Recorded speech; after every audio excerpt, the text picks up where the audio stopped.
Donald Trump a nommé un ado de 13 ans atteint d'un cancer agent des services secrets. I am asking our new Secret Service Director, Sean Curran, to officially make you an agent of the United States Secret Service. Mais cette décision symbolique fait grincer des dents. Je vous explique. Au cours de son discours devant le Congrès, le président américain a récompensé certains de ses invités, dont Daniel, surnommé DJ, qui se bat contre une tumeur du cerveau depuis 2018. Joining us in the gallery tonight is a young man who truly loves our police. His name is DJ Daniel. He is 13 years old and he has always dreamed of becoming a police officer. But in 2018, DJ was diagnosed with brain cancer. The doctors gave him 5 months at most to live. That was more than 6 years ago. Since that time, DJ and his dad have been on a quest to make his dream come true, and DJ has been sworn in as an honorary law enforcement officer. And tonight, DJ, we're going to do you the biggest honor of them all.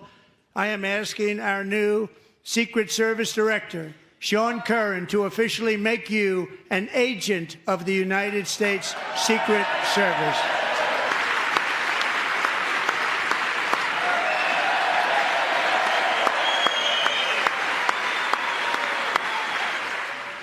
Une manière pour Donald Trump de mettre en scène ce qu'il assure être une priorité, la lutte contre le cancer des enfants. Mais si la séquence a de quoi émouvoir, elle a surtout crispé du côté des démocrates. Le fait que Trump ait honoré un enfant atteint d'un cancer du cerveau ce soir, qu'il l'ait ensuite ovationné tout en supprimant toutes les dépenses consacrées à la recherche sur le cancer de l'enfant, est une parfaite illustration de la moralité de MAGA.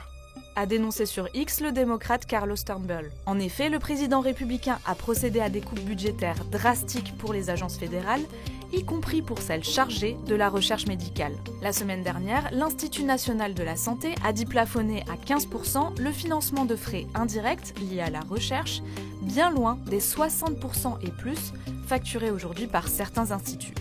En gros, cela veut dire que l'agence réduit considérablement ses dotations allouées à des universités ou des laboratoires qui réalisaient des avancées importantes dans la recherche médicale. La réduction doit permettre, selon l'agence, d'économiser 4 milliards de dollars par an. Mais elle a pour conséquence d'affecter les recherches dans le champ de la santé, ont dénoncé les scientifiques, en citant notamment celles sur les cancers pédiatriques.